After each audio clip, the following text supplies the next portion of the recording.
नमस्कार दोस्त, मैं सिंहासन कुमार आज आप लोगों को बताएंगे लार ग्रंथि के बारे में, यानी सलाइवरी ग्लैंड के बारे में हम लोग देखेंगे।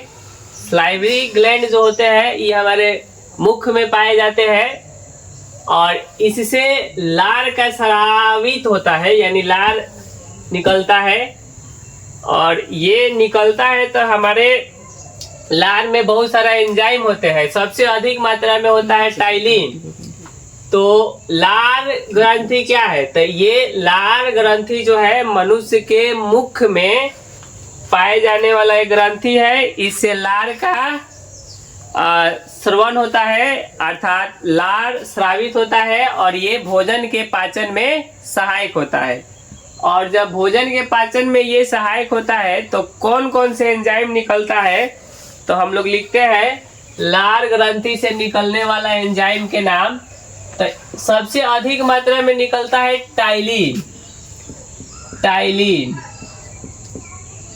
और ये एंजाइम जो होता है मंड, अर्थात उसको स्टार्च इंग्लिश में बोलते हैं, स्टार्च मंड को कार्बोहाइड्रेट में बदल देता है। किस में बदलता है?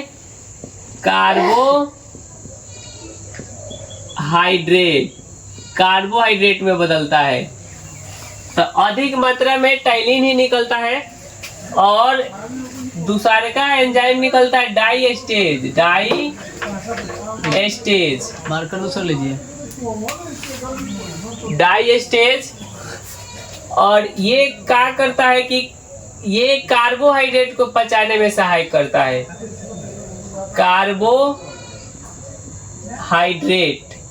कार्बोहाइड्रेट को पाचन में, कार्बोहाइड्रेट के पाचन में सहायक होता है। सहायक होता है। और इसमें एंजाइम और निकलता है, म्यूलिन निकलता है। तो म्यूलिन जो होता है, म्यूलिन ये भोजन को चिपचिपा बनाने में सहायक करता है। तो भोजन को चिपचिपा बनाता है, भोजन को चिपचिपा बनाता है। और एक एंजाइम निकलता है जो जीवाणु को नष्ट करता है, उसको कहते हैं लाइसोजाइम। तो लाइसोजाइम एंजाइम निकलता है, ये जीवाणु को नष्ट करता है। जीवाणु को नष्ट।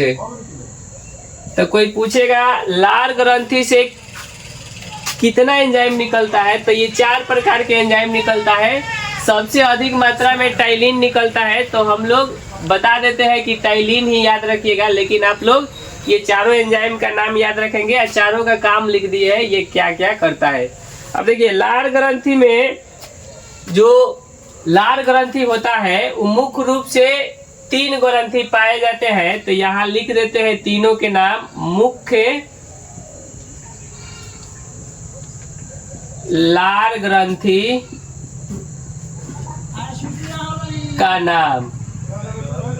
तो देखिए ये कान के नीचे एक लार ग्रंथि होता है जिसको हम लोग कहते हैं पैरोटिड ग्रंथि।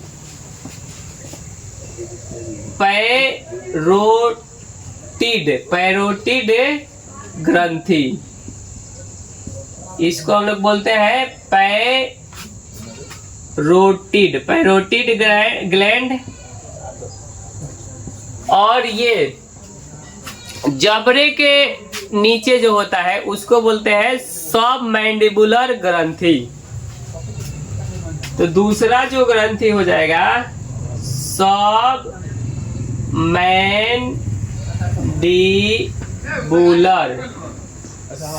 मैंडिबुलर ग्रंथि।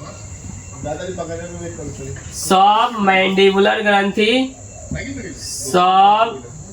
मैंडिबुलर ग्लैंड, सब मैंडिबुलर ग्लैंड।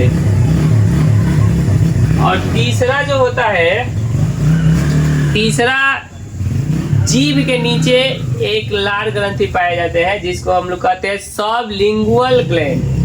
Sublingual gland. तो तीसरा हम लोग का हो जाएगा सबलिंगुअल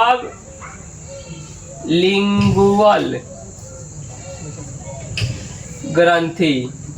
तो सबलिंगुअल ग्रंथि हो गया, इसको इंग्लिश में बोलते हैं सबलिंगुअल ग्लैंड। सबलिंगुअल ग्लैंड इसको बोलते हैं। अब देखिए तीनों को फिर से हम लोग समझ लेते हैं।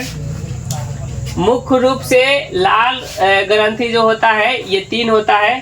पैरोटिड ग्रंथि, ये कान के नीचे पाए जाते हैं, इससे लार का स्रावित होता है। और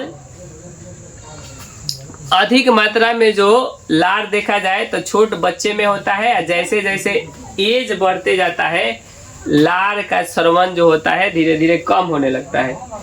और ये जबड़े के नीचे ग्रंथि पाए जाते हैं जिसको हम लोग कहते हैं सब मैंडिबुलर ग्रंथि, इससे भी लार का स्रावित होता है।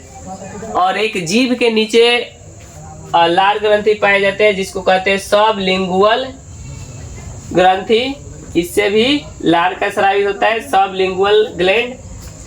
अब ये तीनों ग्रंथि जो होता है मुख्य रूप से लार ग्रंथि के नाम से जाना जाता है।